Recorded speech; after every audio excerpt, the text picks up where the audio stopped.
श्री गणेशाय नमः. वक्रतुंड महाकाय सूर्यकोटी समप्रभ निर्विघ्नं कुरु मे देव सर्वकार्येषु सर्वदा. गुरुर्ब्रह्मा गुरुर्विष्णू गुरुर्देवो महेश्वरः गुरुः साक्षात् परब्रह्म तस्मै श्री गुरवे नमः. 12वा अध्याय बघतोय आपण. 12व्या अध्यायातली आपण भक्तोत्तमाची लक्षणं सुरू केली होती. उत्तम भक्त कसा असतो.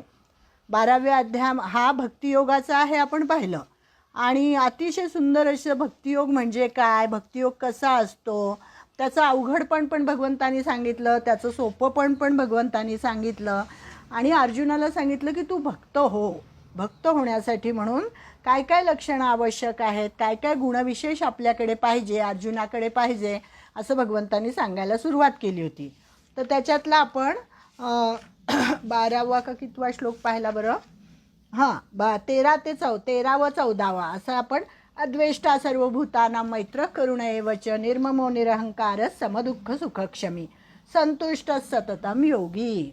तर आपण ही लक्षणं पाहिली होती की तो कसा अद्वेष्टा असतो, कोणाचाही द्वेष करत नाही, सगळ्यांशी त्याची मैत्री असते, सगळ्यांबद्दल त्याला करुणा असते आणि निर्मम असतो तो आणि निरहंकारी असतो. सुख आणि दुःख त्याला समान असतात आणि क्षमी असतो. प्रत्येकाला तो क्षमा करत असतो, अशी त्याची लक्षणं आहेत. आणि आता संतुष्ट सततम योगी, संतुष्ट हे लक्षण पण आपण बघितलं होतं. सततम योगी कसा असतो ते पाहिलं होतं. आणि आता त्याच्यानंतर आपल्याला यतात्मा दृढनिश्चय हा इथून पाहायला सुरुवात करायची आहे. तर यतात्मा हे 10वं लक्षण आहे भक्ताचं. तर तो म्हणतोय की ज्याने मन बुद्धी इंद्रिय शरीर या सर्वावर पूर्ण विजय मिळवलेला आहे आणि त्याला आत्म्याचा प्रत्यक्ष अनुभव ज्यांनी घेतलेला आहे त्याला यतात्मा असं म्हणतात. अतिशय सुंदर अशी भक्ताची व्याख्या केलेली आहे. त्याच्यानंतर दृढनिश्चयी असतो. भक्त कसा असतो, दृढनिश्चयी. मग त्याला अद्वैताचा अनुभव आलेला असतो आणि त्यामुळे निश्चय त्याचा देवाबद्दल असतो की मी देह नसून मी आत्मस्वरूप आहे, असा अगदी ठाम निश्चय त्याचा असतो. आपलं कसं असतं बघा, आपण सर्वसामान्य माणसं जे आहोत देहाधिष्ठित आपलं सगळं वागणं असतं आणि देह म्हणजे मी अशी आपली भावना अगदी दृढ झालेली असते. म्हणजे आपला दृढनिश्चय काय असतो की देह म्हणजे मी आहे. आणि इथे त्यांनी सांगितलं आहे की भक्त हा दृढनिश्चय असतो आणि मी ब्रह्म आहे हा त्याचा दृढनिश्चय झालेला असतो. त्याच्यानंतर आहे ईश्वरार्पित मनबुद्धी. त्यांनी आपली मन आणि बुद्धी ईश्वराला अर्पण केलेली असते. म्हणजे हा जो आत्म्याचा अनुभव आलेला जो महात्मा असतो त्याला काय होतं, त्याला फक्त परमेश्वराची सत्ताच त्याला हे होते, काय परमेश्वराची सत्ता त्याच्या प्रत्ययाला येते. म्हणजे व्यावहारिक सत्तेमध्ये आपण सगळी जगणारी लोकं आहोत. आपल्याला व्यावहारिक सत्तेमध्ये व्यवहारातली जी झाडं पानं फुलं माणसं ही आपल्याला खरी वाटतात, पण त्याच्यावरची एक सत्ता आहे ती आहे प्रातिभासिक सत्ता. आणि त्याच्यावरची जी सत्ता आहे ती आहे परमात्म्याची सत्ता. तर ती परमात्म्याची सत्ता यांनी मान्य केलेली असते या भक्तांनी. म्हणून तो भक्तोत्तम असतो आणि त्यांनी आपली मन आणि बुद्धी भगवंताला समर्पण केलेली असते. मन हे चित्ताचे अधिष्ठान आहे. आपण मागच्या वेळेसच पाहिलं की मन जर तुमचं शुद्ध असेल, मनामध्ये जर तुमच्या चांगले विचार येत असतील तर तुमचं चित्तसुद्धा तेवढंच शुद्ध होत जातं, निर्मळ होत जातं. म्हणून त्यांनी भगवंतानी मागच्या वेळेस आपल्याला बघितलं आपण की तू मन मला दे, तुझी बुद्धी मला दे, असं त्यांनी सांगितलेलं आहे. म्हणजे ती मन आणि बुद्धी, मन हे चित्ताशी जोडलेलं असतं आणि बुद्धी ही अहंकाराशी जोडलेली असते. त्यामुळे भगवंतांनी सांगितलं की तुझं मन मला दे, तुझी बुद्धी मला दे. म्हणजे त्या मनाबरोबर चित्तही शुद्ध होईल आणि तुझा अहंकारही शुद्ध होईल आणि त्यामुळे तू पूर्णपणे म्हणजे ईश्वरार्पण करू शकशील असं त्यांनी सांगितलेलं आहे. आणि मनबुद्धीचे ऐक्य करून ते ईश्वरार्पण करणे हे भक्तोत्तमाचे 12वं लक्षण सांगितलेलं आहे त्यांनी. आता त्याच्या पुढचा 15वा श्लोक येतो. त्याच्यामध्ये यस्मान्नो द्विजते लोको लोकांनो द्विजते च यः हर्षामर्ष भयोद्वेगैर्मुक्तो यस् सच मे प्रियः.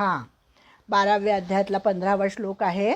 त्याच्यामध्ये आणखी 6 लक्षणं सांगितलेली आहेत. भक्त कसा असतो, ज्याच्यापासून कोण्याही प्राण्याला उद्वेग होत नाही. म्हणजे काय, यस्मान्नो द्विजते लोको, ज्याला स्वतः कोणत्याही जीवापासून उद्वेग वाटत नाही, आणि जो हर्ष, अमर्ष, भय आणि उद्वेग या सगळ्यांनी रहित असा असतो, आणि असा भक्त मला प्रिय असतो. हे भगवंत सांगतात की मला असा भक्त प्रिय असतो, ज्याचा लोक कंटाळा करत नाही, जो लोकांना कधी कंटाळत नाही, जो हर्षरहित, क्रोधरहित, भयरहित, उद्वेगरहित, अशी भक्तोत्तमाची 6 लक्षणं त्यांनी आपल्याला सांगितलेली आहेत. लोक ज्याचा कंटाळा करत नाही हे भक्तोत्तमाचे 13वे लक्षण आहे, आणि जो लोकांना कंटाळत नाही हे 14वं लक्षण आहे. म्हणजे ज्ञानोबांनी यासाठी उदाहरण दिलं आहे. ज्ञानोबा फार सुंदर आणि सोप्या पद्धतीने आपल्याला समजावून सांगतात. ज्याप्रमाणे समुद्राच्या खवळण्याने पाण्यात राहणाऱ्या प्राण्यास भय उत्पन्न होत नाही, आणि जलचरांना समुद्र कंटाळत नाही, कारण त्यांचं राहण्याचं ठिकाणच पाणी आहे, त्यामुळे त्यांना कधी त्या पाण्याचा उद्वेग येत नाही. फार काय सांगावे अर्जुना, शरीर जसे अवयवांना कंटाळत नाही, त्याप्रमाणे हा भक्त जो असतो हा सगळ्यांना आपलंच समजतो, आणि त्यामुळे तो कधीही प्राणीमात्रांना कंटाळत नाही. सुंदर उदाहरण दिलं आहे त्यांनी. आणि त्याच्यासाठी त्यांनी सांगितलं की हे जे महात्मे असतात ते लोकसंग्रह करताना कधीही कंटाळत नाही. खूप मोठा लोकसंग्रह असतो त्यांचा, आणि लोकही त्यांना कंटाळत नाही, ते लोकांना कंटाळत नाहीत. म्हणजे यस्मान्नो द्विजते लोको लोकांनो द्विजतेच यहा, याचा अर्थ आपण पाहतोय. तर त्याची उत्तम उदाहरणं म्हणजे आपली सगळी संत मंडळी, तुकाराम महाराज, एकनाथ महाराज, ज्ञानेश्वर महाराज, हे सगळेजण कसे होते, तर त्यांना अतिशय लोकसंग्रह त्यांचा दांडगा होता. रामकृष्ण परमहंस, स्वामी विवेकानंद, लोकमान्य टिळक इत्यादी महात्मे अशा लक्षणांचे आदर्श आहेत. म्हणजे लोकसंग्रहापोटी निस्वार्थ बुद्धीने कार्य करणारा, मग स्वतःच्या देहाला कष्ट जरी झाले तरीसुद्धा ते कधीही त्याचा कंटाळा करत नाहीत लोकांचा. त्याच्यासाठी त्यांनी 2 उदाहरणं दिलेली आहे. एक विवेकानंदांचं उदाहरण दिलं आहे, आणि एक आपल्या लोकमान्य टिळकांचं उदाहरण त्यांनी दिलं आहे. की एकदा म्हणे विवेकानंद भारताची परिक्रमा करत होते, आणि करता करता ते राजपुतान्यामध्ये आले, आणि त्यावेळी सलग 3 दिवस त्यांना भेटण्यासाठी इतकी माणसं आली की माणसांची रीघ लागली होती, आणि त्यांना खायला प्यायला सुद्धा वेळ नव्हता. तरीसुद्धा त्यांनी कधीही त्याचा उच्चारसुद्धा केला नाही. आणि त्यांच्या असं तिथे एक आचार्य होता, त्याच्या लक्षात आलं की स्वामीजी तुम्ही 3 दिवसापासून काही खाल्लं नाही आहे, तुम्ही सतत लोकांना भेटताय, त्यांचे प्रश्नांची उत्तरं समजावून सांगताय, त्यांचं निराकरण करताय, तरीसुद्धा स्वामी विवेकानंदांच्या ही गोष्ट लक्षातसुद्धा आली नाही. आणि जेव्हा त्या आचार्याच्या हे लक्षात आलं तेव्हा त्यांचा उपास सुटला, असं त्यांनी सांगितलं. आणि लोकमान्य टिळकांचं उदाहरण त्यांनी दिलेलं आहे की लोकमान्य टिळकांनी म्हणे एका ठिकाणी सभा घेतली होती, आणि त्या सभेमध्ये एवढी प्रचंड गर्दी झाली होती की त्या सभेच्या मंडपाच्या बाहेरसुद्धा लोकांची गर्दी झाली होती. आणि त्या लोकांना लोकमान्य टिळकांचं भाषण ऐकायचं होतं, त्यांना पाहायचं होतं, आणि जागाच नव्हती. तर त्या लोकांनी ते सगळे काय बॅरिकेड्स वगैरे लावलेले असतात ते सगळे तोडले आणि आत घुसण्याचा प्रयत्न केला. आणि हे जेव्हा लोकमान्यांच्या लक्षात आलं तेव्हा लोकमान्य टिळक तिथलं भाषण झाल्यानंतर बाहेर आले, आणि बाहेर अतिशय प्रचंड रणरणतं ऊन होतं, कारण वैशाख महिना होता. आणि सगळे त्यांना म्हणत होते की लोकमान्य टिळकांना की तुम्हाला तब्येतीला त्रास होईल, तुम्ही उन्हातानामध्ये असं भाषण करू नका. पण ते म्हणाले नाही, लोकांची माझ्यावर भक्ती आहे ना, मग मला त्यांचं पूर्ण केलंच पाहिजे. आणि ते मंडपाच्या बाहेर आले आणि उन्हामध्ये उभं राहून त्यांनी भाषण दिलेलं आहे. म्हणजे असे हे सगळे असतात की यस्मान्नो द्विजते लोको लोकांनो द्विजतेच यहा, की त्यांना लोकांचा कंटाळा येत नाही आणि लोक त्यांना कंटाळत नाही. हा एक भक्ताचा विशेष गुण आहे असं त्यांनी सांगितलं. त्याच्या पुढचं आहे हर्षरहितता, अमर्षरहितता. हर्षरहितता म्हणजे काय, की एखादी चांगली गोष्ट झाली की आनंद होणं, आणि एखादी वाईट गोष्ट घडली, प्रतिकूल गोष्ट झाली की दुःख होणं, उद्वेग होणं, हे दोन्हीही त्याच्याकडे नसतं. आपल्या सामान्य माणसांचं कसं असतं, आनंद होतो आपल्याला, मत्सर वाटतो आपल्याला, सुखामध्ये आसक्ती वाटते, दुःख झालं की दुःखाची गोष्ट घडली की आपण निराश होतो. पण ह्या दोन्ही गोष्टी भक्ताकडे नसतात. नंतर त्याच्यानंतरचं लक्षण आहे भयरहितता. मानवाची धडपड कशासाठी असते? सुखासाठी असते, की आपल्याला एखादी अनुकूलता प्राप्त व्हावी, सुख प्राप्त व्हावं आणि दुःख आपल्याला कधीही मिळू नये असं आपल्याला वाटत असतं. परंतु व्यवहारात प्रत्येक वेळी असं घडतंच असं नाही. प्रत्येक वेळी जे काय नियतीच्या मनात असेल ते प्रारब्धाप्रमाणे घडत असतं. म्हणजे इष्टाची निवृत्ती किंवा वियोग आणि अनिष्टाशी संयोग असंही कधी कधी घडतं, दुःख येतं. मग अशा वेळेस चित्ताची जी कातरता होते तिला भीती आणि भय असं म्हणतात. मृत्यूचं भय, सर्वात मोठं भय काय असेल तर मृत्यूचं भय आपल्याला वाटत असतं. पण हा जो भक्तोत्तम असतो हा सगळ्यांना सारखंच समजत असतो. सुखदुःख त्याला समान असतात, तो लोकांना कंटाळत नाही, आत्ताच आपण बघितलं. आणि प्रत्येकाला तो आपलंच समजत असतो. हे विश्वची माझे घर ऐसी मती जयाची स्थिर असं सांगितलेलं आहे माऊलींनी. म्हणजे त्यामुळे काय होतं की त्याला भीतीचा लवलेशच नसतो. सगळं काही ईश्वरमय असल्यामुळे त्याला मृत्यूची अजिबात भीती नसते आणि त्यामुळे भयरहितता हा गुण त्याच्याकडे असतो. उद्वेगरहितता, उद्विग्नता, कातरता, काळजी, चंचलता आणि त्याच्याकडे दृढनिश्चय असतोच. त्यामुळे ह्या ज्या वरच्या गोष्टी आहेत ह्या त्याच्याकडे अजिबात नसतात. त्याला उद्वेग नसतो, काळजी नसते आणि उदासीनता नसते. कारण खूप वेळा काय होतं, मनुष्य ठरवतो एक आणि घडतं वेगळंच, त्यामुळे अंतःकरणामध्ये उद्वेग येतो. पण कधी कधी एकदम पूर येतो. त्यांनी सांगितलं शेतकऱ्यांच्या बाबतीत काय घडतं, सगळं शेत नासून जातं, पाऊस हवा असतो त्यांना पण तेव्हा पडत नाही, मग शेतात धान्य उगवत नाही, अंतःकरणामध्ये उद्वेग दाटतो. आणि म्हणून भगवंत म्हणतात की हा जो भक्तोत्तम आहे याच्याकडे हर्ष, अमर्ष, भय, उद्वेग यांच्यापासून तो पूर्णपणे मुक्त झालेला असतो आणि असा भक्त मला अत्यंत प्रिय आहे असं भगवंत सांगतात. आता पुढच्या श्लोकामध्ये म्हणजे 16व्या श्लोकामध्ये भगवंत अजून काही लक्षणं सांगतात. ते म्हणतात अनपेक्ष शुचिर्दक्ष उदासीनो गतव्यथः सर्वारंभ परित्यागी यो मद्भक्त समे प्रियः.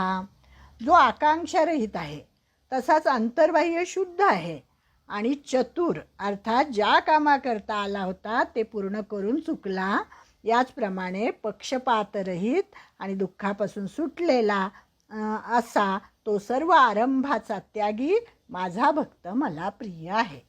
म्हणजे हा जो 12वा अध्याय आहे ना, हा शेवटी त्यांनी इतकं सुंदर सांगितलं आहे की यो मे भक्त प्रिय हा, म्हणजे हा भक्त मला प्रिय आहे. सच मे प्रिय हा, हे इतकं छान सांगितलं आहे की अशी लक्षणं ज्याच्याकडे आहेत, असे गुण ज्याच्याकडे आहेत, असा भक्त मला प्रिय असतो असं भगवंत म्हणतात.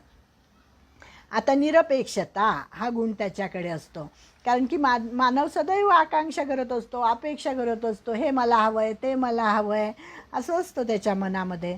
पण हा भक्त कसा असतो, हा अंतरी कामाची वार्ता, नुपजे कर्माची कर्मावस्था, अणुभरी न रिघे उद्वेगता, आणि हा तत्वता ते जाणं. एकनाथी भागवतामध्ये उल्लेख केलेला आहे आपल्या एकनाथ महाराजांनी की भक्त कसा असतो, की त्याच्याकडे हा उद्विग्नता हा गुणच नसतो आणि अतिशय निरपेक्ष असतो, सदा सर्व काळ माझे ध्यान करणारा असतो, अत्यंत शांत अशी त्याची वृत्ती असते, इंद्रियांचे पूर्णपणे शमन केलेले असते त्यांनी, सगळीकडे समबुद्धीने पाहणारा असतो आणि कोणत्याही पदार्थाविषयी ममत्व नसतं मनामध्ये, अहंकार रहित असतो, सुखदुःखातीत असतो, माईक पाशांपासून अलिप्त असतं. म्हणजे आतापर्यंत जी सगळी लक्षणं बघितली त्या सगळ्या लक्षणांचं सार याच्यामध्ये आलेलं आहे.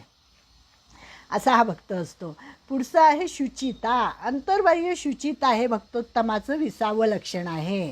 म्हणजे इतका शुद्ध असतो तो, अंतर निर्मळ असतं. निर्मळ हा शब्द किती सुंदर आहे बघा. मळ ज्याच्याकडे नाही आहे, अजिबात मळ ज्याच्याकडे नाही आहे त्याला निर्मळ असं म्हणतात. असं त्याचं चित्त असतं. आणि त्याच्यासाठी आपल्या ज्ञानेश्वर महाराजांनी जे सांगितलं आहे ते आपण वाचूया. अर्थच वाचते मी, त्यामुळे सुंदर कळेल आपल्याला. हिमालय पर्वत पाप नाहीसे करतो, परंतु तेथे मरण्याचा फार संभव असतो. हिमालय पर्वत कसा आहे, अतिशय उंच, बर्फाच्छादित, त्यामुळे त्याच्यावर चढणं किती अवघड आहे. पण म्हणजे तिथे मरण्याची भीती असते असं सांगितलं त्यांनी. साधूचा पवित्रपणा तसा धोक्याचा नाही.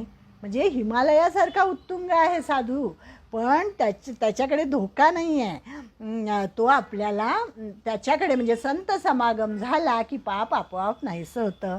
त्याच्यानंतर गंगेचं उदाहरण दिलं. गंगा ही पवित्रातली पवित्र आहे. त्या गंगोदकाने पाप तात नाश पावते, पण जर बुडलो तर मरणाची भीती असते. तसं संतांकडे नाही आहे. संतांकडे आल्यानंतर त्यांच्या ज्ञानाच्या खोलीचा अंतच लागत नाही, तरी पण त्यांच्या संगतीत साधकास बुडण्याची भीती मात्र नसते. म्हणजे हिमालयापेक्षाही उत्तुंग असलेले असे संत असतात, नदीपेक्षाही खोल असलेले असे हे संत असतात. आणि संतांच्या शरीरस्पर्शाने गंगेची पापे जातात. त्यांनी सांगितलं गंगेमध्ये आपण जेव्हा स्नान करतो तेव्हा आपली पापं जाण्यासाठी करतो, पण मग ती गंगा पापी होते, कारण एवढ्या सगळ्या बहुजन समाजाची पापं तिच्यामध्ये. मग ती गंगा कशी शुद्ध राहील? मग तिला शुद्ध करण्यासाठी, तिला पवित्र करण्यासाठी संत तिच्यामध्ये स्नान करतात. आणि संतांनी तिच्यामध्ये स्नान केल्यानंतर गंगा ही पवित्र होते. किती सुंदर विचार मांडला आहे त्यांनी, की सूर्य जसा आत बाहेर निर्मळ असतो त्याप्रमाणे हे जे भक्त असतात हे आत मनाने व बाहेर शरीराने पवित्र असतात. आणि पवित्रता, शुद्धता हे साधूंचं लक्षण आहे असं त्यांनी सांगितलेलं आहे. काय सांगू त्याची पवित्रता, तीर्थे मागती चरणतीर्था, मीही पदरज वांछिता, इतरांची कथा कायसी. म्हणजे प्रत्यक्ष परमेश्वरच संतांच्या अपेक्षा करतो, तेथे इतरांची काय कथा. संतांच्या या महान गुणाला अनवद्यता असे नाव आहे. आपल्या रामदास स्वामींनी सुद्धा संतांची अनेक लक्षणं सांगितलेली आहे. त्याच्यानंतरचा गुण आहे दक्षता. भक्तोत्तमाचे 21वे लक्षण आहे दक्ष. म्हणजे कार्य असो अकार्य असो, कर्तव्य अकर्तव्य, निरक्षर विवेक, ही सगळी त्यांच्याकडे दक्षता असते. काय करावं काय करू नये अशी जी किंकर्तव्य मूढता आपल्याकडे येते, परंतु संत मात्र त्या बाबतीत अतिशय कसे असतात, निश्चयी असतात. त्यांचा दृढ निश्चय झालेलाच असतो की मी म्हणजे आत्मा आहे, मी म्हणजे देह नाही, असा त्यांचा दृढ निश्चय झालेला असतो. आणि दैनंदिन जीवनामध्ये हे करावे की ते करावे असा पेचप्रसंग आपल्या पुढे पडतो, पण त्यांच्या पुढे मात्र हा प्रश्न पडत नाही. त्यामुळे त्यांना दक्ष असं म्हटलेलं आहे. त्यांनी उदाहरण दिलं आहे की पाश्चिमात्य देशामध्ये हॅम्लेट नावाचं नाटक आहे ना एक शेक्सपियरचं, त्या हॅम्लेटला म्हणे to be or not to be असा प्रश्न पडला होता ना, हे करू का ते करू, असा त्याचा विवेकच नष्ट झाला होता. आणि त्यामुळे त्यांनी स्वतःसहित इतर अनेकांचा नाश केलेला आहे. या ठिकाणी ते म्हणतात की या हॅम्लेटला जर भगवान श्रीकृष्णासारखा उपदेश करणारा मिळाला असता, जसा अर्जुनाला मिळाला आणि अर्जुनाचं जीवनच पालटून गेलं, तसा या हॅम्लेटला जर भगवान श्रीकृष्ण भेटले असते तर त्याचा असा विनाश झाला नसता असं ते म्हणतात आहे. म्हणजे